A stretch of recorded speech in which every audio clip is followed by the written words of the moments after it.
Aquino. Magandang umaga po sa inyong lahat. Ako po si J.M. Malibiran. At ako naman po si Terence Gonzalez na Nagkakatid ng mga barakong balita. At ito ang Ari Barako Patrol. Peacemaker sa Syria, dapat na bang pauwiin sa Pilipinas dahil sa pagkaka-hostage? At live sa DFA nagpapatrol Joshua Santa Maria. Joshua, Arriba.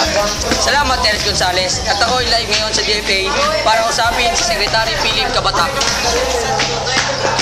Secretary, dapat na po bang pauwiin ang mga peacemaker na binihag sa Syria o dapat man lang tapusin ang tour nila dito? Hindi na kailangan tapusin dahil kung pagpapatuloy niya, mission niya ang buhay niya manarami. Salamat po. Comelec, igaganap na ang 2013 election. At live ngayon sa Quezon City, nag-interview Paulo Fuentes. Paulo, Arriba. Sakayin po ba kayo sa Ficus machine?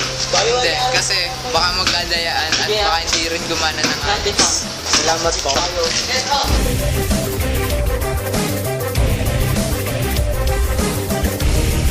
Ako po si J.M. Malibiran. At ako naman po si Terence Gonzalez na Nagkakatid ng mga barakong balita.